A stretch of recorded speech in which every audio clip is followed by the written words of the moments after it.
চলো 2021 এন্ড 22 ইয়ারের জন্য ক্লাস 12 আজকে আমরা শুরু করছি। বারবার করে বলছি, যাদের যাদের 11 এর প্রবলেম হয়েছিল, খুব স্বাভাবিক প্রবলেমটা হওয়া, বিকজ তোমরা নয় আমরাও নতুন, এরকম কোন সিনারিও হতে পারে এটা ভেবে তার সাথে অ্যাডাপ্টেশন পাওয়ার যদি আমরা অ্যাড করি, তাহলে অবভিয়াসলি এক একজনের এক এক রকম অ্যাডাপ্টেশন পাওয়ার থাকে, গুলোনো খুব স্বাভাবিক। বাট এখন মোটামুটি আমরা একটা স্টেবল কন্ডিশনে, তাই আমি বারবার করে বলছি ক্লাস 12 এ যেন কোনো ভুল না হয়।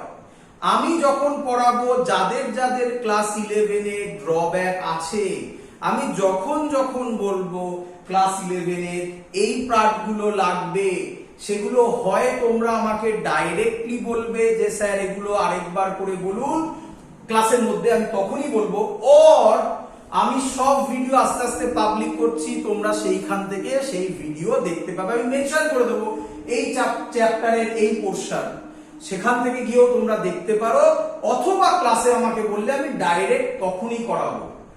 বাট আমার রিকোয়েস্ট তোমাদের কাছে, তোমরা যেটা পড়াবো, যেমন ধরো আজকে আমি যা পড়ালাম সেটাই দুদিনের মধ্যে বাড়িতে প্র্যাকটিস করে ফেলা, এবং তা থেকে যে যে এইচডব্লিউ গুলো আমি করতে বলবো সেগুলো করে ফেলা। That's all. এটা করতে পারলে, আমি রিপিট করছি, জেই, নিট এবং বোর্ডস এর এক্সাম গ্যারান্টেড ভালো হবে, এবং 95% স্কোর করা কোনো ফ্যাক্টর হবে না, আমি গ্যারান্টি দিচ্ছি। আমি তোমাদেরকে এখন দেখিয়ে দিতে পারি, এই হলো কোশ্চেন পেপার যেটা ক্লাস 12 এর দাদাদের দিচ্ছি। এত মোটা নয়, এখানে আরো অনেক কিছু আছে বলে, বাট এই জিনিস, এর বাইরে কোনো কোশ্চেন আসবে না, এই গ্যারান্টি দিয়ে আমি তোমাকে এটা বলতে পারি। বাট প্রসেসটা তোমাকে ফলো করতে হবে। এভরিডে তুমি যদি 10টা করে অঙ্ক করো, 5টা করে অঙ্ক করো, তাহলে কিন্তু 1 মান্থে 150 ম্যাথামেটিক্স তোমার দ্বারা করা হয়। বাট তুমি যদি 2 সপ্তাহ ক্লাস মানে এইচডব্লিউ করলে না, তারপরে 2 সপ্তাহ যদি করতে যাও, তখন 2 সপ্তাহে 150 করাটা কিন্তু ডিফিকাল্ট হয়ে যায়। তাই সিম্পল থিং, যা পড়াচ্ছি রেগুলারলি সলভ করার চেষ্টা করো। এটা যে কোনো সাবজেক্টের ক্ষেত্রে অ্যাপ্লিকেবল। হাতে লিখে প্র্যাকটিস করো, মোবাইলে নয়, হাতে লিখে। মোবাইলে তোমরা অনেকে শুনেছি আমি স্ক্রিনশট নিয়ে কাজ করো, না, চেঞ্জ করো প্রসেস। মোবাইল থেকে দেখে হাতে খাতায় লেখো। তোমার হাতের লেখা নোটের থেকে ভালো কিছু হয় না। নিজে হাতে লিখে প্র্যাকটিস করো। ডিরাইভেশন নিজে যখন পড়বে, পড়ে নেওয়ার পর বন্ধ করে নিজে একবার লিখে প্র্যাকটিস করো। এই হবে তোমার প্রসিডিউর। ক্লিয়ার? সবাইকে বোঝাতে পেরেছি? তাহলে সবাই করবে তো? চলো শুরু করি। নতুন জার্নি শুরু হচ্ছে আজকে। কনফিডেন্স দিচ্ছি আমি তোমাকে, 100% জিনিস বোঝাবো, 100%। আর এটুকুনি ভরসা রাখো যে যা যা কনসেপ্ট হয় সব তোমাকে আমি এখানে শেখাবো। আমি গ্যারান্টি দিয়ে বলছি, যা যা কনসেপ্ট হয় সব তোমাকে আমি এখানে শেখাবো। এভরিথিং বেশি করাবো, কম তো নয়, ভরসা রাখো। চলো শুরু করছি। হেডিং দাও, ইলেকট্রোস্ট্যাটিক্স। আমরা শুরু করব আজকে ইলেকট্রোস্ট্যাটিক্স।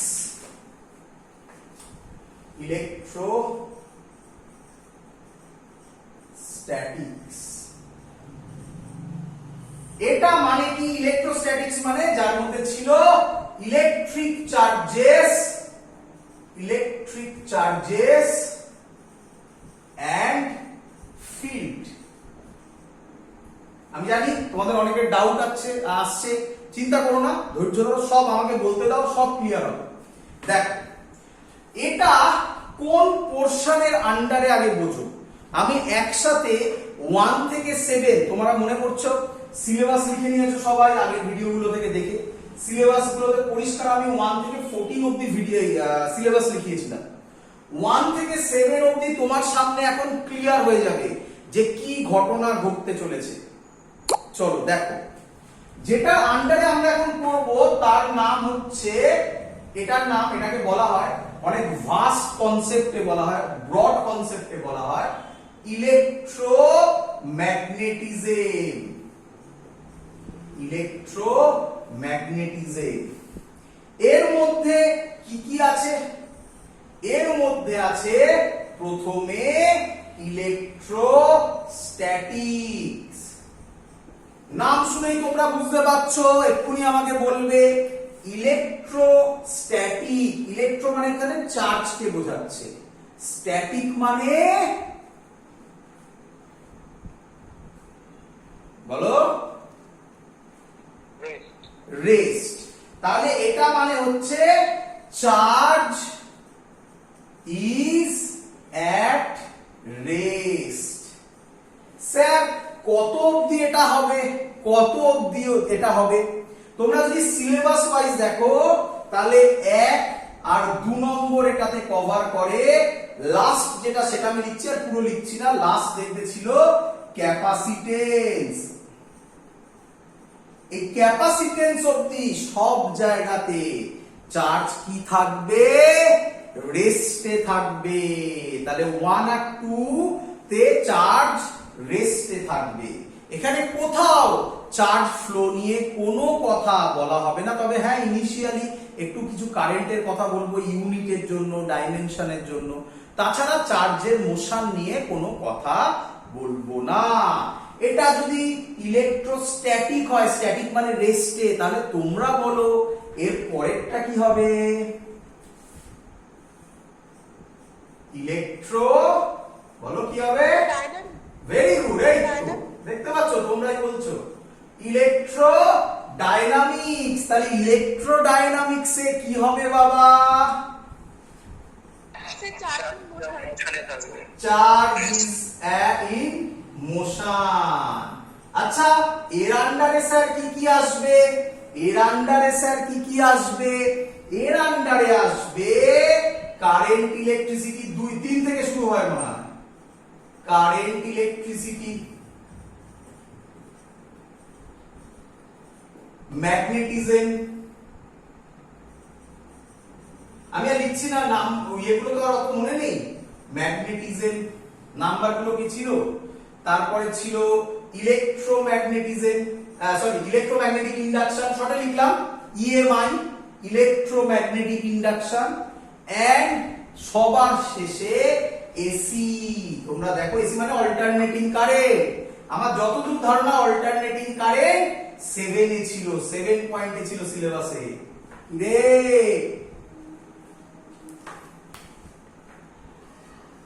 ক্লিয়ার? তার মানে 7 অবধি এই হলো তার কনসেপ্ট, যে প্রথমে চার্জ ইজ অ্যাট রেস্ট করব, তারপরে চার্জ ইজ ইন মোশন করব। আর তোরা পড়েছিস মনে হয়, কারেন্টের বেসিক কনসেপ্ট হচ্ছে rate of flow of charge. Rate of flow of charge, তাহলে ফ্লো অফ চার্জ মানে ভেলোসিটি আছে তার, মোশন আছে তার। চলো তো আজকে আমরা শুরু করি তাই ইলেকট্রোস্ট্যাটিক্স। ক্লিয়ার? মুছে দিই? চলো তাহলে প্রথম কোশ্চেন, তো ইলেকট্রোস্ট্যাটিক্স কি?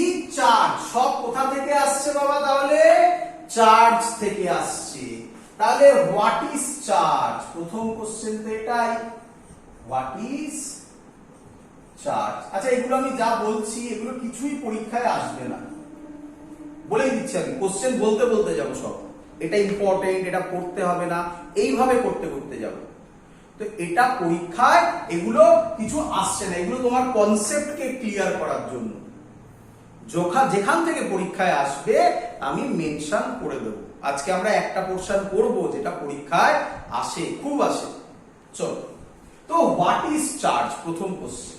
তো খুব সহজ কথায়, চার্জ হলো intrinsic property. Charge is an intrinsic property. Intrinsic property. Intrinsic মানে কি? ইন্ট্রিনসিক মানে কি? ইন্ট্রিনসিক মানে নিজস্ব, নিজের প্রপার্টি, নিজস্ব। এক্সাম্পল মাস। মাস, কেউ যদি তোকে কোশ্চেন করে হোয়াট ইজ মাস, যদিও আমরা এটা নিয়েও কথা বলবো, হোয়াট ইজ মাস কোথায় বলবো জানিস? আমরা এটা নিয়ে বলবো dual nature of matter and radiation, atoms and nuclei, এই পোর্শনে হোয়াট ইজ মাস, সেখান থেকে কোশ্চেন আসবে বেশ কিছু। বাট এখনো পর্যন্ত মাস কি? একটা বডির মাস, মাস মানে তো মাসই, তাকে আর কিভাবে এক্সপ্লেন করব? সেম জিনিস, চার্জও একটা বডি ইন্ট্রিনসিক প্রপার্টি মানে নিজস্ব প্রপার্টি। ক্লিয়ার? আচ্ছা, তো এবার কোশ্চেন হচ্ছে চার্জ কিরকম হয়? আচ্ছা, চার্জের ইউনিট কি এক এক করে? চার্জের ইউনিট কি? Coulomb. Very good, very good, coulomb. কেন কুলম? তার কারণ হচ্ছে কুলম থেকেই আমরা প্রথম এরপরে করব কুলম ফোর্স, এবং সেখান থেকেই নামটা এসেছে কুলম, একজন সায়েন্টিস্টের নামে, সি দিয়ে ডিনোট করা হয়। আচ্ছা বলো চার্জেস ইউনিট। আচ্ছা বলো চার্জ স্কেলার না ভেক্টর? Sir vector. না বাবা, স্কেলার বাবা, স্কেলার। আচ্ছা, কেন ভেক্টর তোমার মাথায় এলো? তুমি কি এরকম কিছু ভাবলে প্লাস মাইনাস, তাই কি? হ্যাঁ স্যার, ফ্লো করছে। হ্যাঁ, না, এর সাথে এর কোনো সম্পর্ক নেই। Charge scalar.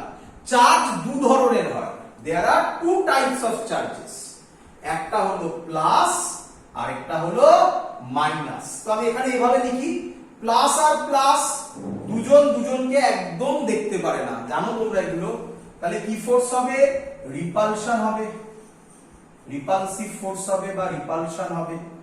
প্লাস মাইনাস খুব ভালো বন্ধু, এদের মধ্যে কি হবে? অ্যাট্রাকশন হবে। এগুলো তো আমি আশা করবো সবাই জানো। কি রে,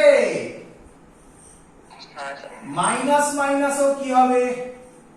রিপালশন হবে। চলো, ক্লিয়ার সবাই এত অবধি?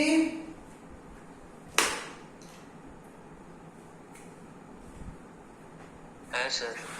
আচ্ছা, এবার কোশ্চেন হচ্ছে স্যার চার্জের ডাইমেনশন কি হবে? চার্জের ডাইমেনশন কি হবে? তো এর জন্য আমাকে একটু কারেন্ট ইলেকট্রিসিটির হেল্প নিতে হবে বাবা, নয়তো আমি করতে পারবো না। কেন করতে পারবো না বুঝতে পারবে এক্ষুনি।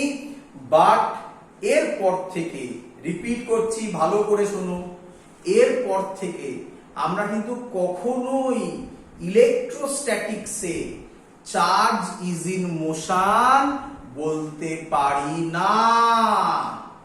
ক্লিয়ার? তো কেন স্যার এখানে আপনি ডাইমেনশন করার সময় কারেন্টের হেল্প নিচ্ছেন? ভালো করে শোনো, তোমাদের আশা করি মনে আছে ক্লাস 11, একটু লাগবে, কিছু করার নেই। তাতে দুটো ইউনিট ছিল, একটা ছিল এসআই আর একটা ছিল এমকেএস, মনে পড়ছে? আচ্ছা বাবা, এসআই আর এমকেএস কি সেম ইউনিট? না না। আচ্ছা, সবার ক্লিয়ার? এটা ডাউট হলে বলবে, আমি লিখে দেখাবো। সবার ক্লিয়ার?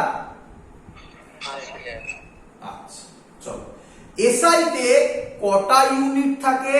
7খানা ইউনিট থাকে, 7খানা, তাই তো? তার মধ্যে কি চার্জের ইউনিট আছে? তাহলে চার্জ ফান্ডামেন্টাল ইউনিট নয়। আচ্ছা, সেখানে কি কারেন্ট আছে? গুড, তাহলে কারেন্ট ফান্ডামেন্টাল ইউনিট, তাই আমাকে কারেন্টের হেল্প নিতে হবে, তাই না? আচ্ছা, কারেন্টের ফর্মুলা ছিল কিউ বাই টি, আশা করবো সবাই জানো, rate of flow of charge মানে কিউ বাই টি, এটা জানা সবার, 9-10 এ করা হয়েছিল। তাহলে কিউ হবে আইটি, আইটি আই এর ডাইমেনশন কোন বই ক্যাপিটাল আই করে, স্মল টি এর ডাইমেনশন তো ক্যাপিটাল টি করে, অথবা কোন বই আই এর ডাইমেনশন ক্যাপিটাল এ করে। তাহলে তুমি দুটো পাবে ডাইমেনশন, চার্জের ডাইমেনশন আইটি, অর কোন বই করে এটি। আমি তোমাকে বলবো যে কোনো একটা মনে রাখো, দুটো নয়, যে কোনো একটা মনে রাখো। তুমি পরীক্ষার সময় যেটা তোমার ইচ্ছা হবে তুমি সেটাই করবে, but through out the system, through out that exam তুমি যেন সেম জিনিস ইউজ করো। ক্লিয়ার?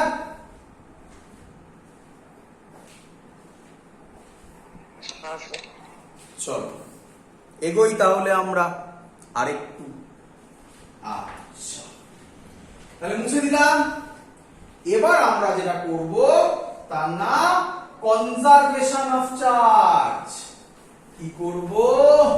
Conservation of charge.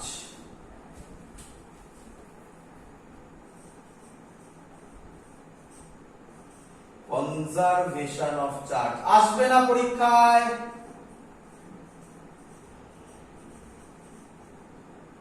একদম ইজি জিনিস।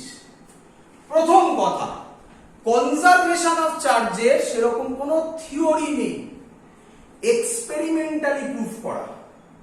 Conservation of charge experimentally proof করা, এর কোনো থিওরি নেই। আচ্ছা, কি বলছে কনজারভেশন অফ চার্জ? বলছে the total charge of an isolated system, the total charge of an isolated system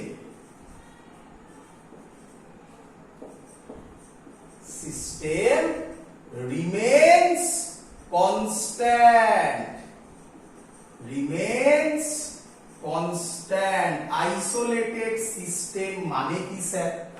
isolated system মানে পুরোপুরি অন্যদের থেকে আলাদা একটা সিস্টেম, আইসোলেট করা আছে, মানে আইসোলেটেড সিস্টেম।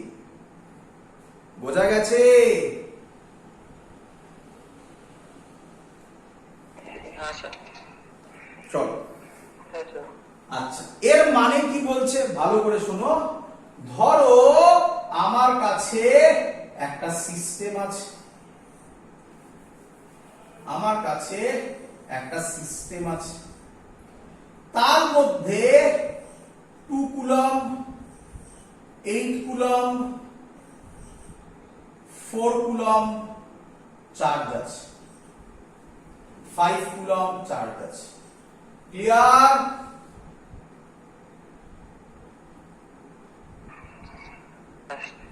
এদেরকে কোনোভাবে মিক্স করা হলো, এদেরকে আরো নাড়িয়ে দেওয়া হলো, মিক্স করা হলো।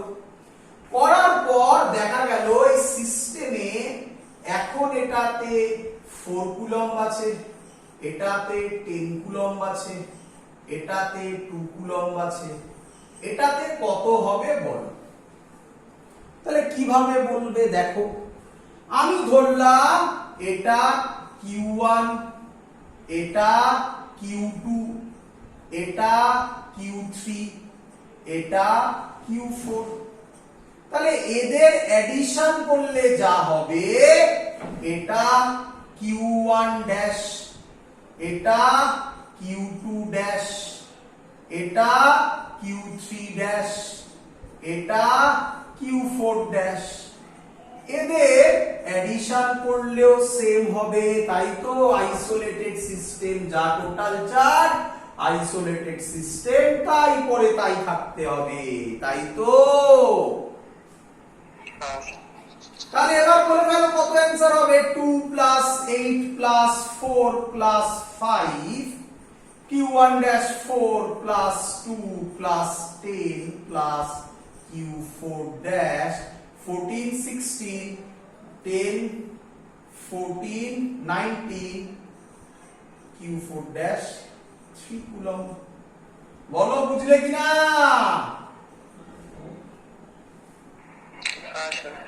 এগুলো কিচ্ছু লাগবে না, এগুলো বইতে আছে বলে আমি পড়াচ্ছি। আচ্ছা, এবার সিলেবাস বলতে পারো শুরু হলো। এবার তোর নাম তার কোয়ান্টাইজেশন অফ চার্জ। কোয়ান্টাইজেশন এখান থেকে পরীক্ষায় আসবে, তিনটে কোশ্চেন করাবো, পরীক্ষার কোশ্চেন। কোয়ান্টাইজেশন অফ চার্জ, তিনটে কোশ্চেন হবে। Quantisation of charge. স্যার এর মানে কি? ভালো করে বুঝবে, খুব সহজ কোশ্চেন। আচ্ছা আমাকে বলো, বাজারে গেলে মিনিমাম কটা রসগোল্লা কিনতে হয়? যদি কেনো মিনিমাম কটা কিনবে?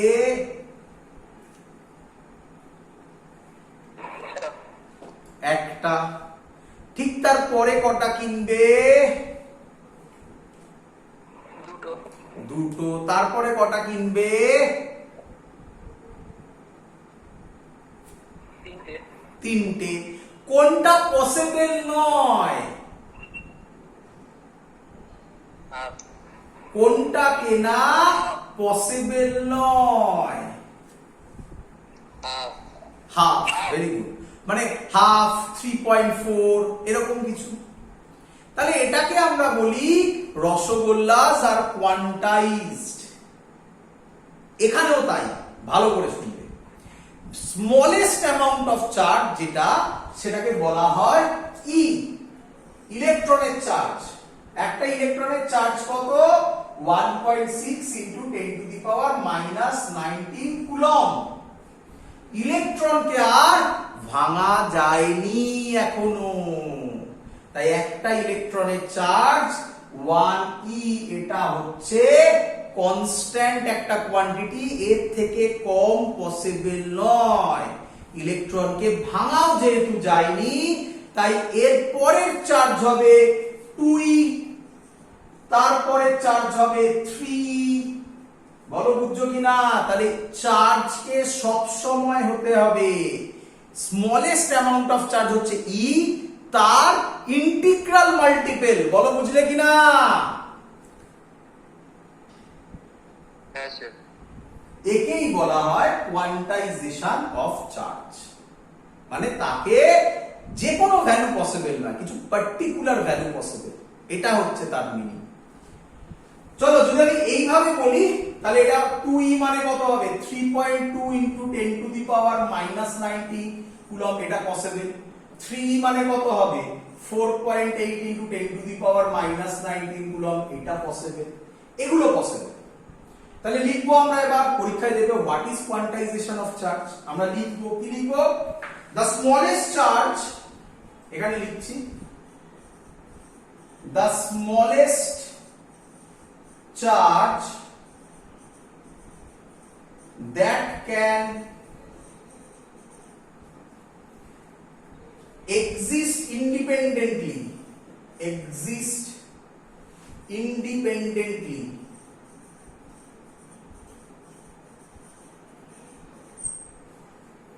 is charge of one electron, is charge of one electron. তাই তো বললাম, smallest charge that can exist independently is charge of one electron. তাহলে তার মানে কি? তাহলে smallest charge হচ্ছে, তাকে কি দিয়ে ডিনোট করা হয়? E দিয়ে। তাকে কি দিয়ে ডিনোট করা হয়? E দিয়ে। চলো, তার মানে তাহলে এবার কি লিখবো? Charge always exist, charge always exist in integral multiple, in integral multiple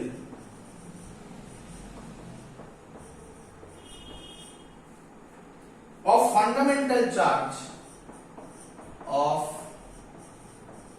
fundamental charge E. Charge always exists in integral multiple of fundamental charge E. মানে কি? চার্জ সব সময় থাকবে E এর মাল্টিপলে, 1e হবে, 2e হবে, 3e হবে, 2.5e 2.8e এগুলো পসিবল নয়। এটাকে যদি আমরা ম্যাথমেটিক্যালি লিখি তাহলে লিখবো কিউ, কিউ মানে হচ্ছে charge of a body is equal to plus minus নিয়ে আমি ডিটেইলসে বোঝাচ্ছি কি এনই। কিউ মানে আবার লিখছি চার্জ অন আ বডি,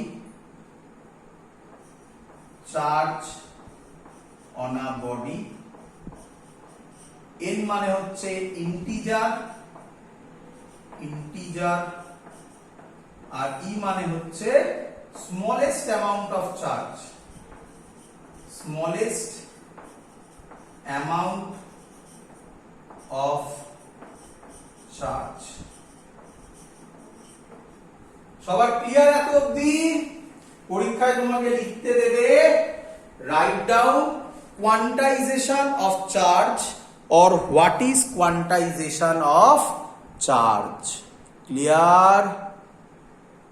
হ্যাঁ স্যার। চল তাহলে স্যার হচ্ছে এন ইকুয়েশন, হ্যাঁ এটা এন আর ইটা, এন হচ্ছে ইন্টিজার,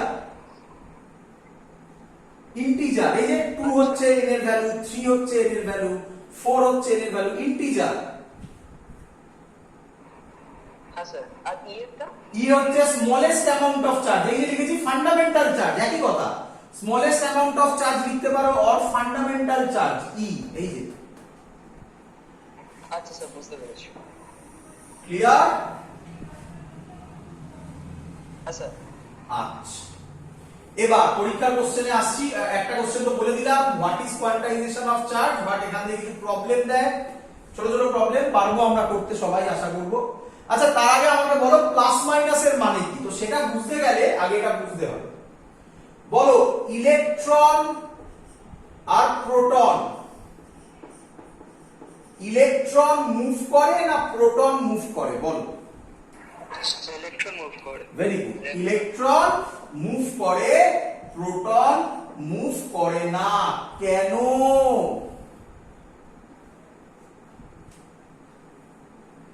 কেন বাবা?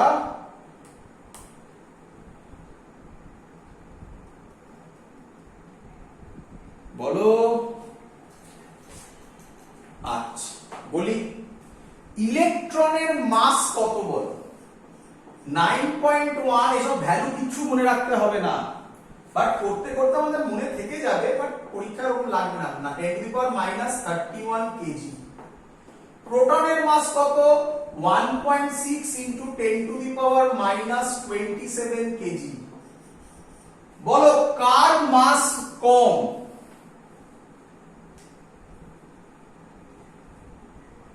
(10⁻31) কার মাস কম? ইলেকট্রনের। ইলেকট্রনের। প্রোটনের মাস শুধু বেশি না অনেক বেশি? মানে এখানে 3টে 0 আর একটা 0, 4, মানে 10,000 টাইমস। হ্যাঁ, তো অনেক বেশি। অনেকটা বেশি। তাহলে আমরা বলতে পারি ইলেকট্রন মুভ করবে, প্রোটন মুভ করবে না। Simple thing. ইলেকট্রন মুভ করবে, প্রোটন মুভ করবে না। চলো, আচ্ছা তোমরা আমাকে বলো আমার হাতে যে পেনটা আছে এই পেনটার চার্জ কি হবে বলে তোমার মনে হয়?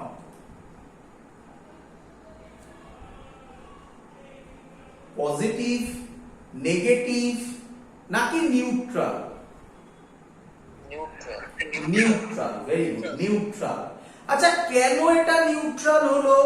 তার মানে কি এর মধ্যে ইলেকট্রন নেই? আছে স্যার। Very good. তাহলে ইলেকট্রন থাকলেও কি করে নিউট্রাল হলো বাবা এটা? তাহলে সেই অ্যামাউন্টে প্রোটন আছে। Very good. যত ইলেকট্রন আছে ততগুলোই প্রোটন আছে। Very good, very good. আচ্ছা, তাহলে প্রোটন মুভ করতে পারে না, তাই তো বললে? কেন পারে না বোঝা গেছে? হ্যাঁ, মাস বেশি অনেক। একদম মাস বেশি। আচ্ছা, তাহলে এখান থেকে যদি ইলেকট্রন বেরিয়ে যায় তাহলে এটা কি চার্জ হয়ে যাবে? Positive charge. Very good, positive charge. আর ইলেকট্রন যদি এর মধ্যে আরো আসে তাহলে এটা কি চার্জ হয়ে যাবে? নিউট্রাল হয়ে যাবে। আরো বেশি এলো, আর ওটা না, Negative পরপর হয়ে যাবে। নয়, মানে নিউট্রাল আছে প্রথমে, আরো ইলেকট্রন এলো, ও স্যার নেগেটিভ হয়ে যাবে। নেগেটিভ হয়ে যাবে। তাহলে বলো Q is equal to plus minus NE। NE মোটামুটি বোঝা গেছে, অঙ্ক করলে আরো ক্লিয়ার হবে। প্লাস মানে হচ্ছে বডিটার চার্জ প্লাস, মানে ইলেকট্রন ইলেকট্রন বেরিয়ে গেছে। ভেরি গুড, ইলেকট্রন বেরিয়ে গেছে বা ইলেকট্রন ডেফিসিয়েন্সি। হ্যাঁ ইলেকট্রন ডেফিসিয়েন্ট। আর মাইনাস মানে electron rich, electron rich. Electron exchange, তাই তো? হ্যাঁ ক্লিয়ার?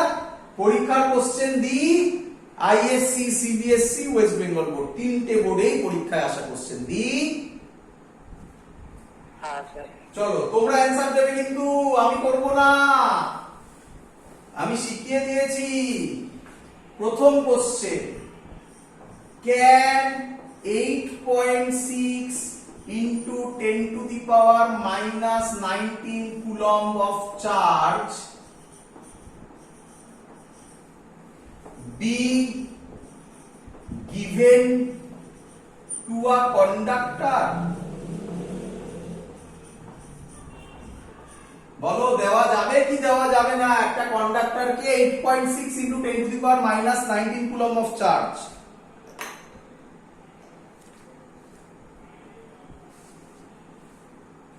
কি করবে?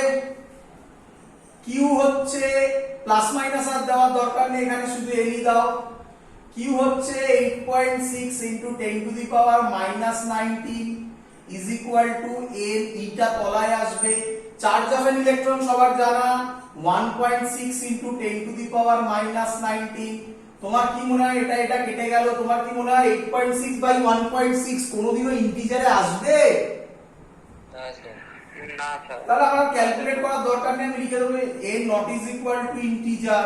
তাহলে এটা কি পসিবল দেওয়া?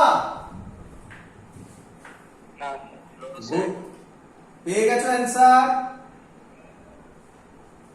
আচ্ছা বলো তো বাবা, এটা কি পসিবল দেওয়া? হ্যাঁ স্যার। Very good. এটা হলে কত হবে? 8.6 টা 8 হয়ে যাবে, তাহলে এটা কত হবে? 5 নাকি? হ্যাঁ স্যার 5 হবে। 5 হবে। আচ্ছা এই কোশ্চেনটা এইভাবে দিয়েছে, এই কোশ্চেনটা আরেকভাবে দিয়েছিল। প্রথম যেটা বানালাম ওটা দিয়েছিল, তারপরে বলেছে আ বডি হ্যাভ চার্জ এত, একটা বডিতে এত কুলম্ব চার্জ আছে। আ বডি হ্যাভ